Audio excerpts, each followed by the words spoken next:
ese día. Gracias, Señor, por lo que tú me has enseñado en esta semana. Y pido, Señor, que pueda comunicar, Señor, con mi español, Señor, y que puede ser algo entendible, Señor, para las personas. Y te damos gracias, Señor, por todos los que están en línea y están aquí. Y ponemos ese tiempo en tus manos. En el nombre del Señor Jesús. Amén. La vida de Bart Millard cambió para siempre cuando estaba en el 3er grado. Un día su papá Arthur estaba trabajando, dirigiendo el tráfico con una bandera en construcción, cuando por accidente fue atropellado por un camión.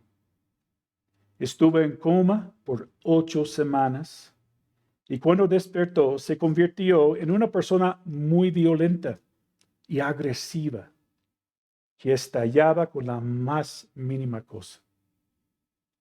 Aunque nunca golpeó a su esposa, ella fue víctima de abuso verbal, emocional y psicológico. Ella no pudo aguantar más y se divorciaron. Cuando su madre se volvió a casar y se mudó unos años más tarde, su familia decidió que sería mejor que Bart se quedara con su papá.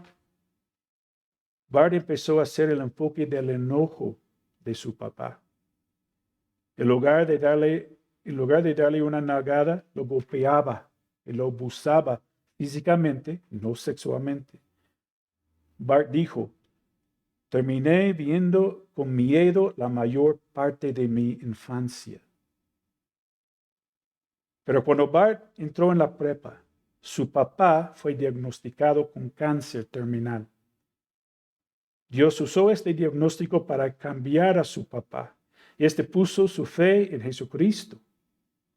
Y Bart dijo, tuve un asiento de primera fila para ver a este tipo pasar de ser un monstruo a enamorarse desesperadamente de Jesús. Para cuando falleció, cuando yo era un estudiante de primer año en la universidad, no solo era mi mejor amigo, era como el hombre más piadoso que jamás había conocido. Literalmente cambió la trayectoria de mi vida. 5 años después de su diagnóstico, Arthur murió. En su funeral, la abuela de Bart dijo de paso, solo puedo imaginar lo que tu papá está viendo ahorita. Esta frase quedó grabada en su mente y 10 años después, Bart escribió la canción que acabamos de cantar. Puedo imaginarme. Le llevó nada más 10 minutos para escribirla y por los últimos 20 años ha sido una de las canciones cristianas contemporáneas más populares. No sé si el apóstol Juan imaginaba cómo sería el cielo, pero cuando Jesús o Dios le llevó al cielo y le reveló las cosas que leemos en el libro de Apocalipsis, tuvo de primera mano la oportunidad de ver al cielo, el trono de Dios en específico, escribir lo que vio en capítulos 4 y 5. Entonces hoy vamos a estudiar los últimos 6 versículos de Apocalipsis 4. Empezamos con Apocalipsis 4:6 hasta final del capítulo 11. Apocalipsis 4:6 al 11. Y dice así. Y delante del trono había como un mar de vidrio semejante al cristal. Y junto al trono y alrededor del trono, 4 seres vivientes llenos de ojos delante y detrás. El primer ser viviente era semejante a un león. El segundo es semejante a un becerro. El tercero tenía el rostro como de hombre. Y el cuarto era semejante a un águila volando. Y los 4 seres vivientes tenían cada uno 6 alas, y alrededor y por dentro estaban llenos de ojos. Y no cesaban día y noche de decir, Santo, Santo, Santo, es el Señor Dios Todopoderoso, el que era, el que es y el que ha de venir. Versículo 9. Y siempre que aquellos seres vivientes dan gloria y honra y acción de gracias al que está sentado en el trono, al que vive por los siglos de los siglos, los 24 ancianos se postran delante de él, que está sentado en el trono, y adoran al que vive por los siglos de los siglos, y echan sus coronas delante del trono, diciendo: Señor, digno eres de recibir la gloria y la honra y el poder, porque tú creaste todas las cosas y por tu voluntad existen y fueron creadas. Vamos a orar. Señor, te damos gracias por ese día. Gracias, Señor, por este pasaje que estamos estudiando hoy. Y pido, Señor, que tú me ayudes y que podamos, Señor, entender algunas cosas que no podemos entender, pero, Señor, tú sabes y, Señor, pido que tú me ayudes en este sermón. Te damos gracias, Señor, por todo esto. En el nombre del Señor Jesús. Amén. Que ya que llegamos al capítulo 4 de Apocalipsis, necesitamos recordar que estamos en el tercer punto del bosquejo del libro. Encontramos este bosquejo en Apocalipsis 1:19, que dice: escribe las cosas que han visto, y las que son, y las que han de ser después de estas. Las cosas que Juan ya vio fue un encuentro con Jesús en la isla de Patmos. Cuando Jesús le apareció a él y habló con el versículo 17, dice: cuando le vi, caí como muerto a sus pies. Juan estaba en la presencia de Jesús, resucitado en toda su gloria, y cayó en reverencia delante de él. Entonces dice que, y las que son, pasamos como 2 meses viendo las 7 iglesias en capítulos 2 y 3. Cada iglesia existía en el tiempo que Juan estaba en la isla de Patmos. ¿Se acuerdan de las ciudades en donde estaban ubicadas? Éfeso, Esmirna, Pérgamo, Tiatira, Sardis, Filadelfia y Laodicea.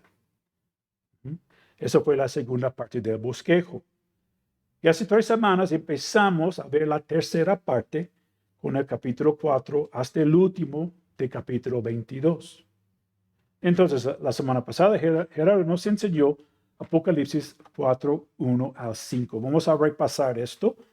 En el versículo 1, Juan estaba llamando a subir al cielo a través de una puerta abierta, específicamente para que él entrara. Y cuando entró, estaba ante el trono de Dios en el cielo, y Jesús le habló, en el versículo 1, con voz de trompeta, o sea, voz con autoridad. Jesús le dijo: sube acá, yo te mostraré las cosas que sucederán después de estos, en los siguientes capítulos. ¿Qué es la primera cosa que Juan vio? El versículo 2, Dios en su trono sentado. Mejor interpretado, está sentándose, preparando para ejecutar los juicios durante la gran tribulación que se leen desde el capítulo 6. El trono de Dios es el enfoque de Juan en los capítulos 4 y 5. La palabra trono aparece 12 veces en estos 11 versículos. También 2 veces tronos se refieren a 24 tronos de los 24 ancianos alrededor del trono de Dios.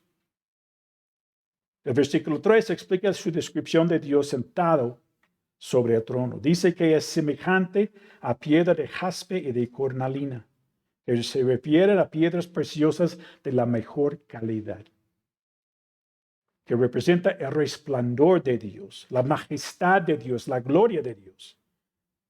Dice que hay un arco iris semejante en aspecto a la esmeralda alrededor del trono, no como vemos como medio arco iris, pero un círculo alrededor del trono, verde como la piedra preciosa esmeralda. El arco iris representa la misericordia de Dios antes de los juicios venideros. Versículo 4, leemos de 24 tronos alrededor del trono de Dios, y vi sentados en los tronos 24 ancianos. Los 24 tronos son lugares de autoridad donde están sentados 24 ancianos que representan la iglesia, que ya está en el cielo después del arrebatamiento de la iglesia y antes de la gran tribulación.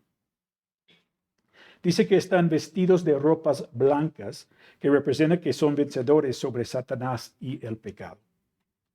En la carta de Sardis, en Apocalipsis 3:5, leemos, el que venciere será vestido de vestiduras blancas.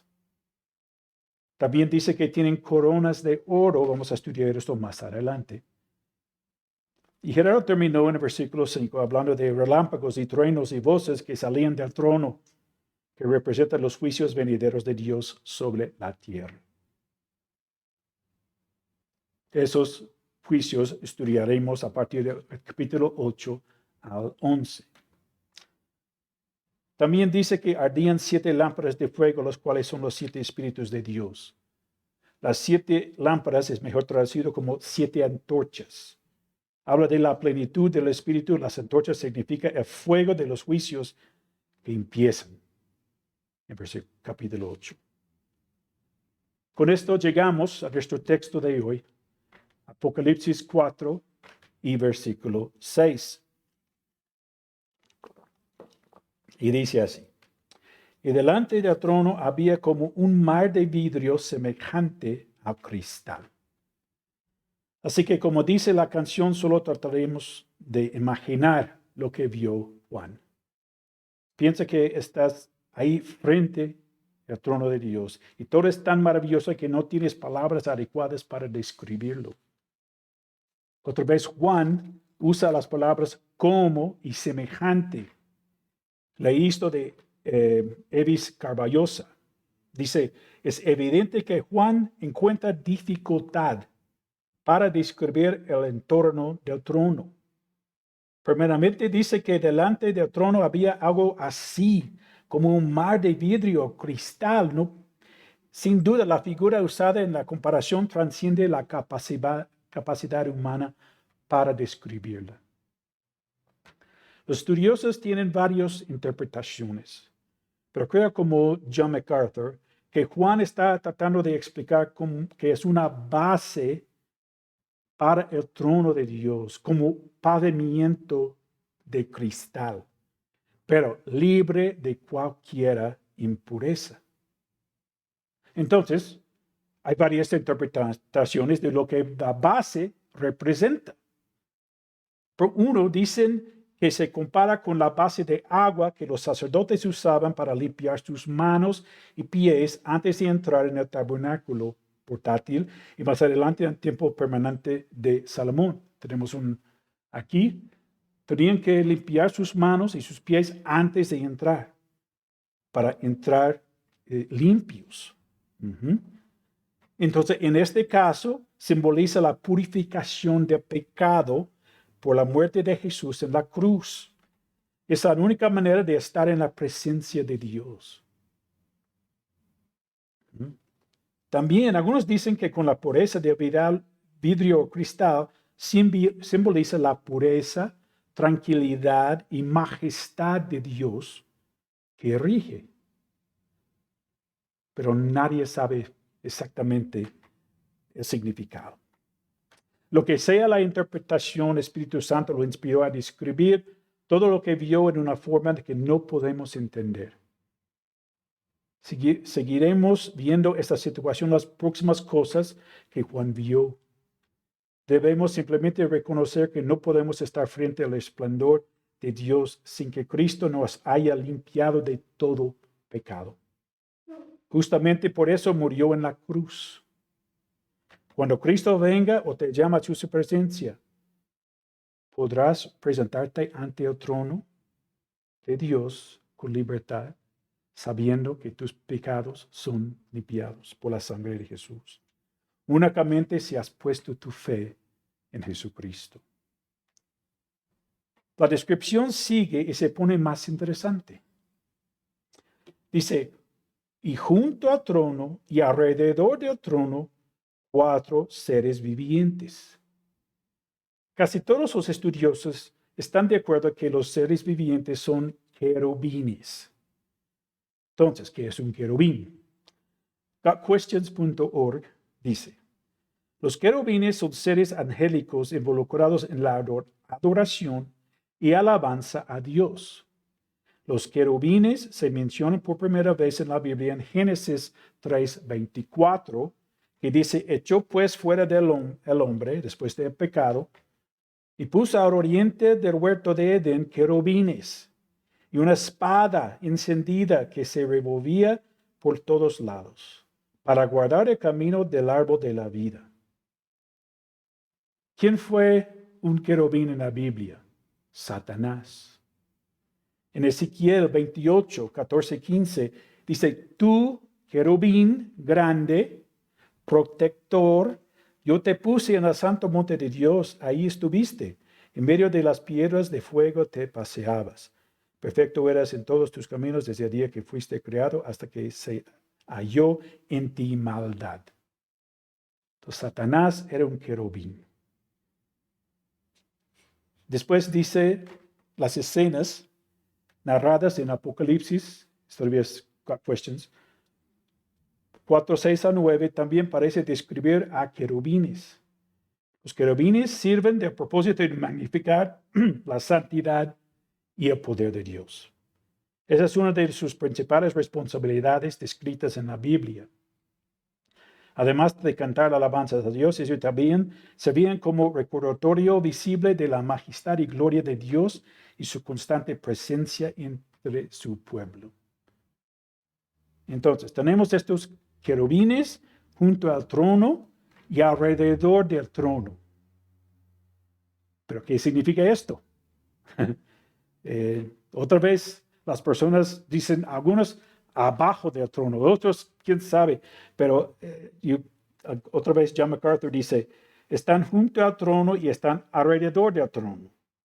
Todo al mismo tiempo en movimiento, rodeando a Dios y moviéndose. Entonces están alrededor del trono, junto al trono, entonces siempre están moviéndose alrededor de esos 4 seres vivientes, querubines. También dice, se separan del resto de los ángeles como ángeles muy especiales y exaltados. ¿Dónde estoy?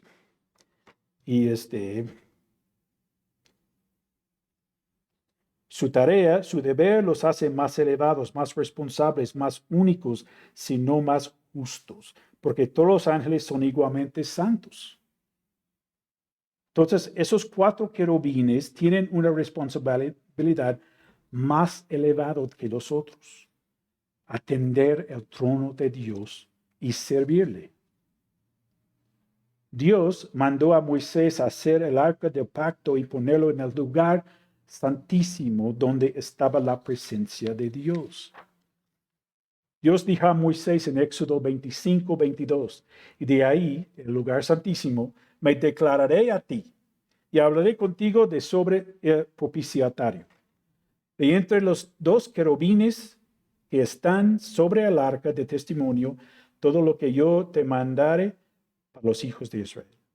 Entonces, los querubines de oro estaban en los extremos del arca, adentro del lugar santísimo. Nada más el sacerdote pudo entrar ahí una vez al año. También están tejidos en el velo que separaba el lugar santísimo y el lugar santo, donde estaba el arca de pacto. Aquí tenemos una foto. Son las cortinas que dividen y aquí está atrás el arca de pacto. Y esa es la presencia de Dios, donde están esos 2 querubines, están encima del arca de pacto. En lo que Juan vio en Apocalipsis, también los querubines están alrededor de la presencia de Dios. El comentarista David Gusick dice, las escrituras nos muestran que el tabernáculo era un modelo del trono de Dios en el cielo en alguna manera. Así que, hermanos, todo lo que leemos en el Antiguo Testamento, tantas medidas, tantos detalles, cobran sentido. Dios las inspiró a los escritores para darnos pequeños destellos de su gloria. No dejemos de leer estos libros del Antiguo Testamento. Ahora veremos un poquito de la descripción de los 4 seres vivientes. Primero dice en el versículo 6, llenos de ojos delante y detrás. Si brincamos al versículo 8, Juan dice de los 4 seres vivientes, de nuevo, y alrededor y por dentro estaban llenos de ojos. ¿Y qué significa esto? La mayoría dice que significa inteligencia, que están alertas y tienen la habilidad de ver y percibir las cosas que están pasando en el cielo y en la tierra. Nada de lo que pasa se les escapa. También habla de su conocimiento profundo de su deber de servir a Dios. Ahora seguimos en el versículo 7. El primer ser viviente era semejante a un león. El segundo era semejante a un becerro. El tercero tenía el rostro como el de hombre. El cuarto era semejante a un águila volando. Entonces, ¿cuál es el significado de estos 4 seres vivientes? Yo creo que nada más Dios lo sabe. El comentario de Púlpito, que para mí es muy confiable, tiene estos posibles interpretaciones sobre los 4 seres vivientes semejantes a un león, becerro, águila volando y tiene rostro como hombre. Vamos a ver.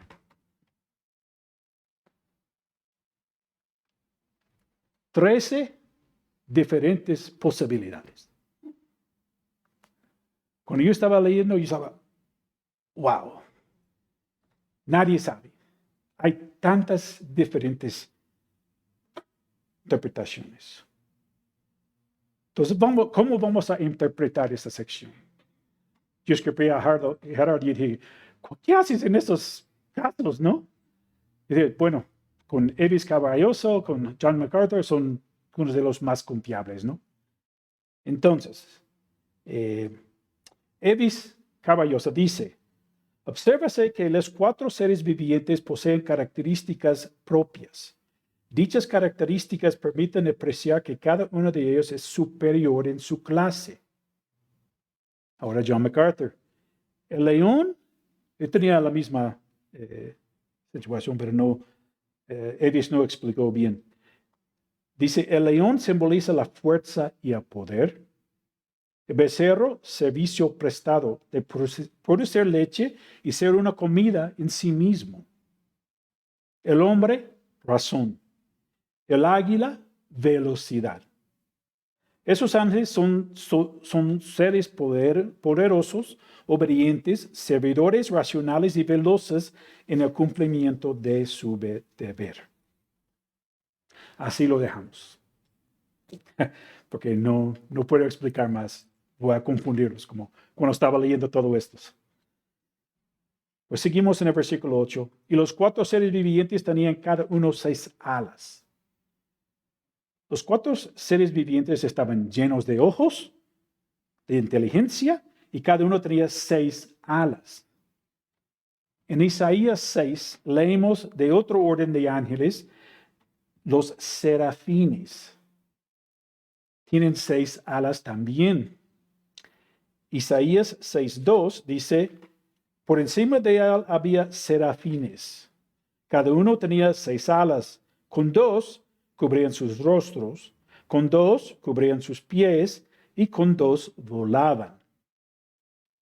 El comentarista Fawcett dice, en Isaías 6:2 leemos, cada uno tenía 6 alas, con 2 cubrían sus rostros.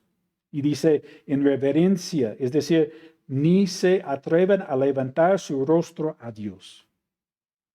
Con 2 cubrían sus pies, en humildad, como indigno de estar en pie en la santa presencia de Dios. Con 2 volaban, en obediente disposición para hacer instantáneamente los mandatos de Dios. Dice, estos seres saben muy bien quién es Dios, con tal reverencia lo adoran y se humillan ante Él. ¿Y nosotros? ¿Qué tan reverentes somos? Hay muchas cosas de Dios que tomamos a la ligera.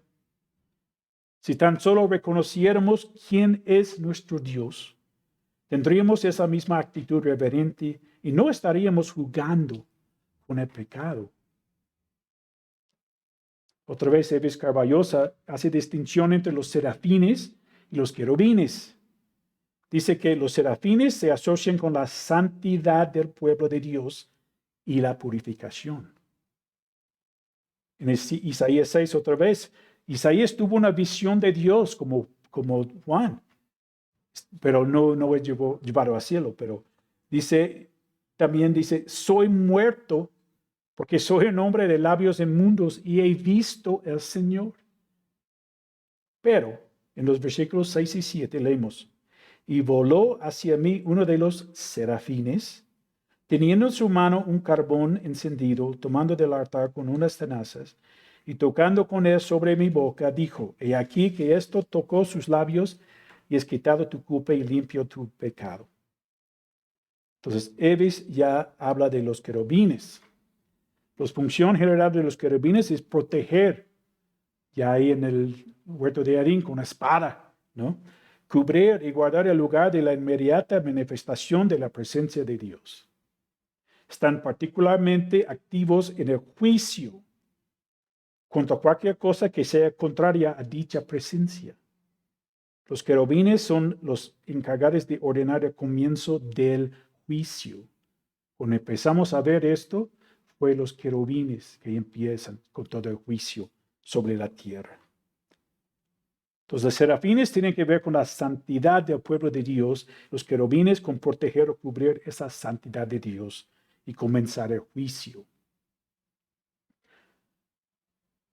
Seguimos versículo 8. Y alrededor y por dentro estaban llenos de ojos, inteligentes, alertas, saben todo lo que está pasando y no se saben día y noche de decir algo, pero vamos a ver. Esos 4 seres vivientes estaban alabando a Dios día y noche constantemente sin cesar. Nosotros hacemos un poquito de esta alabanza en tipo de oración los miércoles.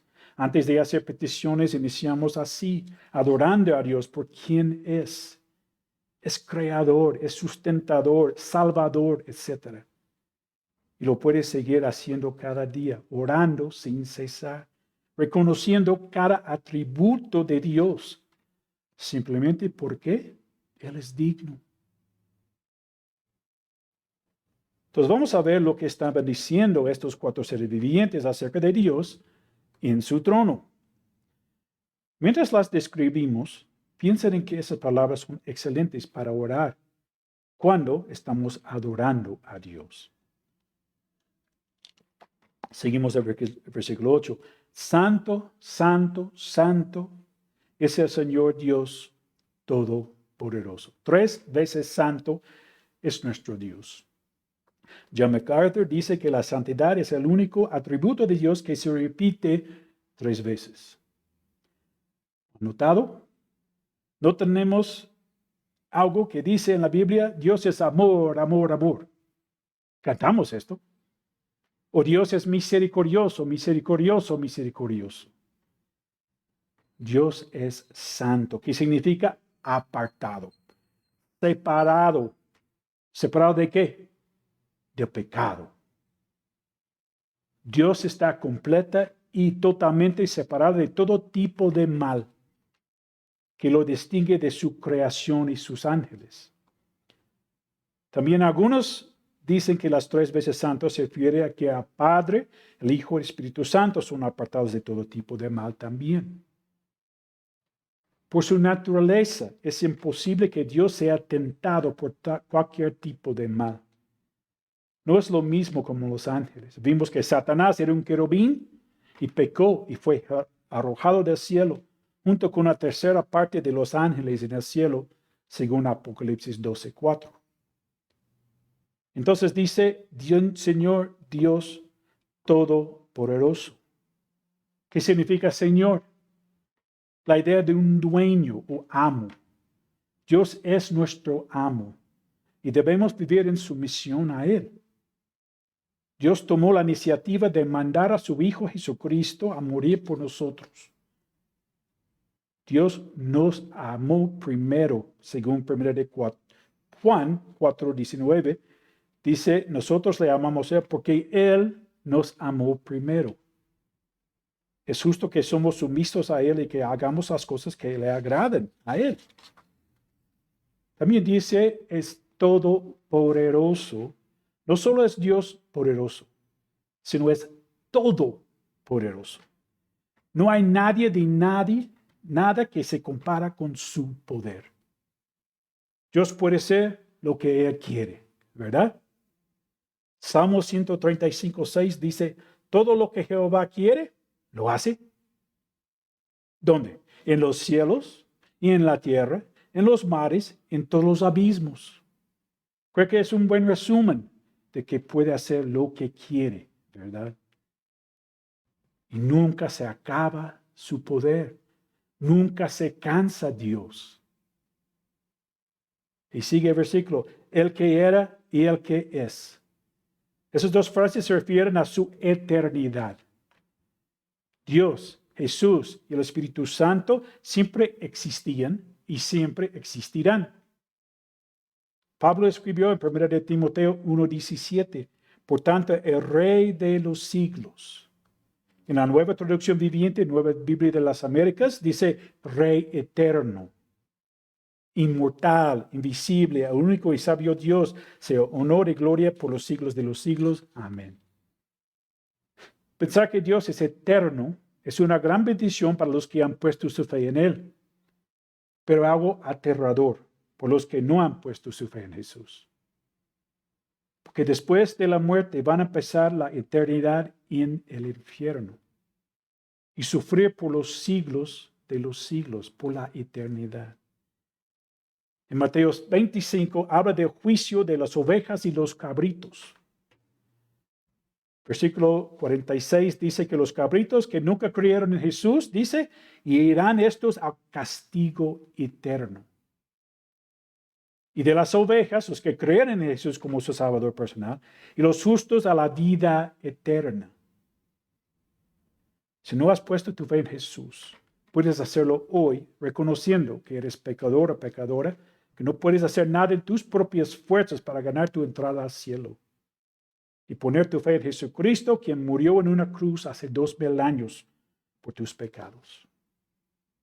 Pide perdón por tus pecados, y 1 de Juan 1:9 dice, si confesamos nuestros pecados, Él es fiel y justo para perdonar nuestros pecados y limpiarnos de toda maldad.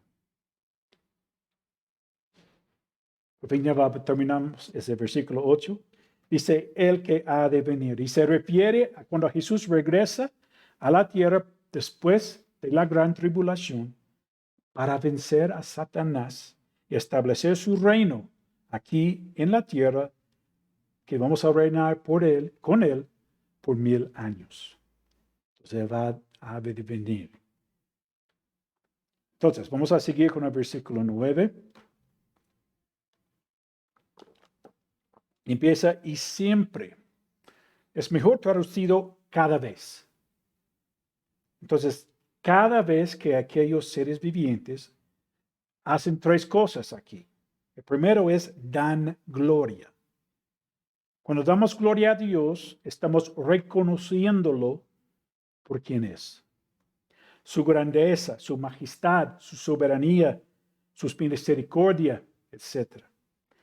Los 4 seres vivientes, con su gran inteligencia, dan gloria a Dios al reconocer quién es y sus atributos.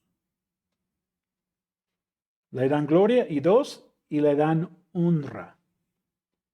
Christianity.com dice, honrar es una expresión o una acción diaria de reconocimiento, respeto y gratitud hacia aquel que nos amó cuando éramos sus enemigos por causa del pecado.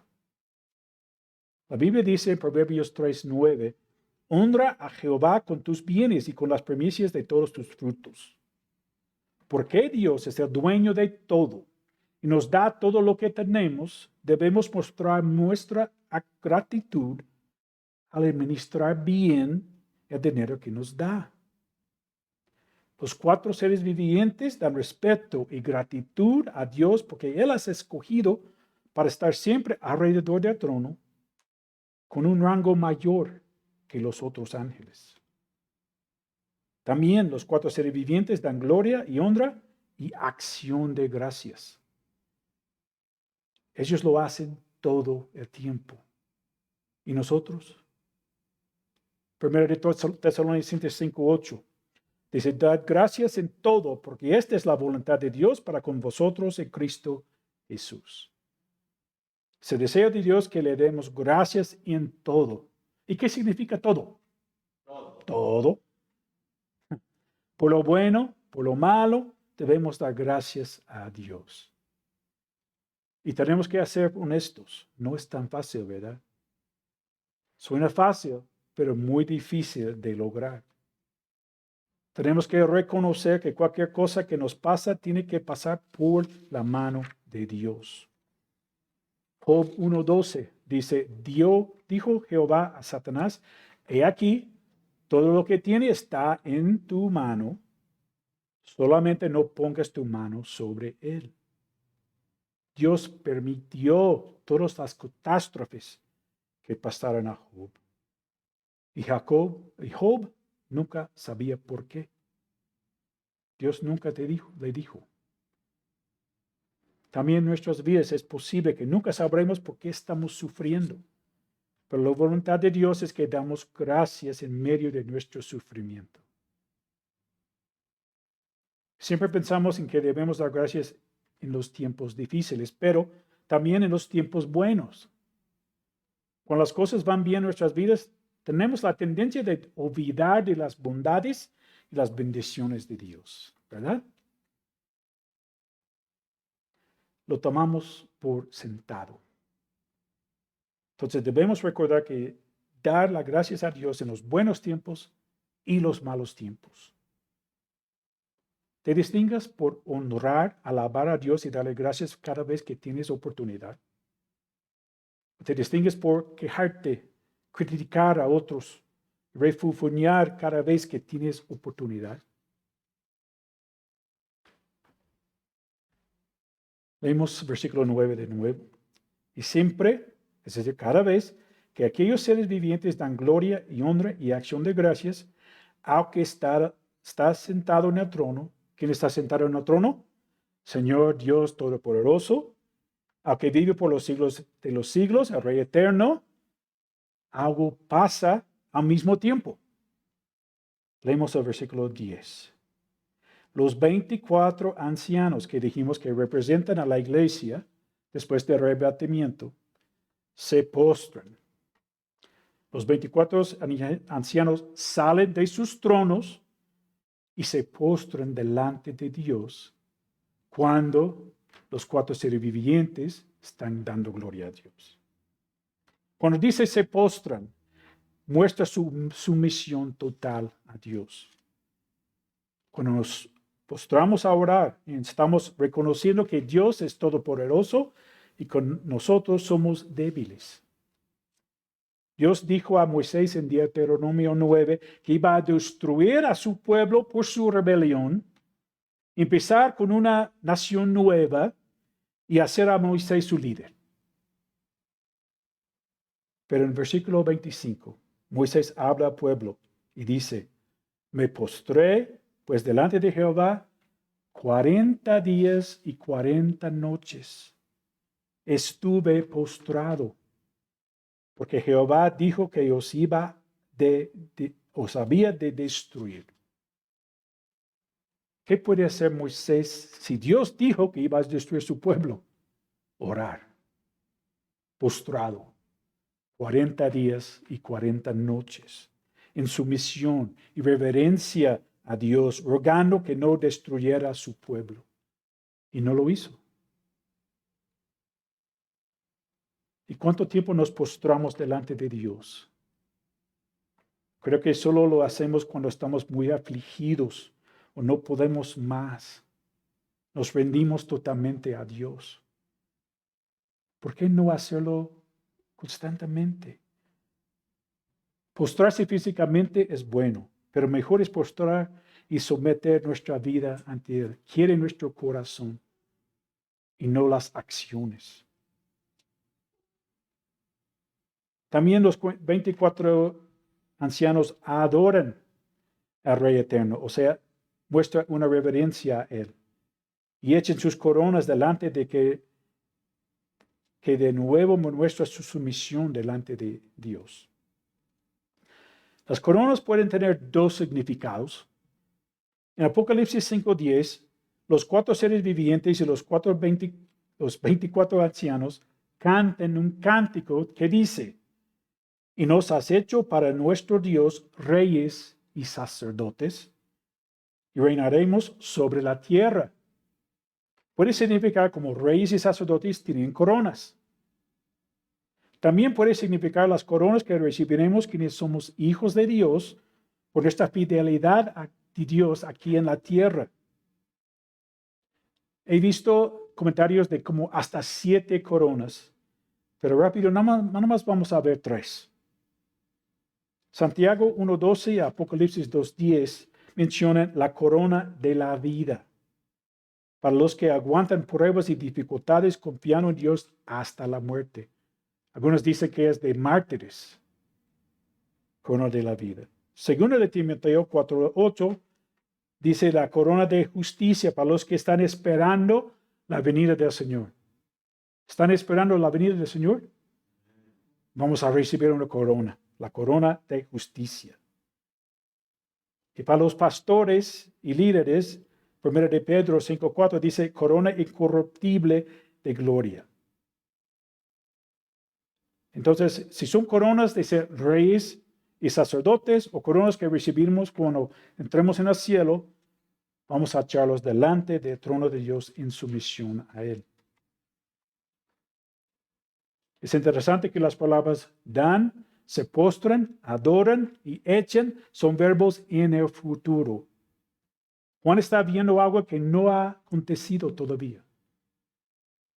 Todo lo que Dios está permitiendo que Juan vea va a pasar en el futuro, después del arrebatamiento de la iglesia. Y lo que ve es algo que se va a estar repitiendo en el cielo. Tenemos el cuadro de los 4 seres vivientes constantemente alrededor del trono, diciendo: Santo, santo, santo es el Señor Dios Todopoderoso, el que era, el que es y el que ha de venir. Cuando ellos empiezan, los 24 ancianos se postran delante del trono de Dios, adoran al Rey Eterno y echan sus coronas delante de Él, diciendo en el versículo 11 para terminar: Señor, digno eres de recibir la gloria y la honra y el poder. La palabra digno significa merece. Otra vez, Señor significa amo o dueño. Entonces, nuestro amo merece recibir toda la gloria y honra. Y dice el poder, de donde tenemos la palabra dinamita. No hay nadie como nuestro Dios. Entonces seguimos leyendo. Porque tú creaste todas las cosas y por tu voluntad existen y fueron creadas. ¿Qué respuesta a la teoría de la evolución? Dios creó el mundo que existe y creó porque Él quería hacerlo. Nada de una gran explosión, nada de casualidad, nada de que la tierra se formó por sí misma. Dios, nuestro Dios, creó todo lo que hay solamente al hablar. ¿No es poderosa su palabra? Y además, Él sustenta su creación. ¿Por qué no terminamos adorando a nuestro Dios con las palabras que usan los 4 seres vivientes alrededor del trono? Si eres hijo de Dios, puedes hacerlo. Vamos a decir Apocalipsis 4:11 juntos. Dice: Señor, digno eres de recibir la gloria, la honra, el poder, porque tú creaste todas las cosas y por tu voluntad existen y fueron creadas. Oramos. Señor, Te doy gracias por ese día.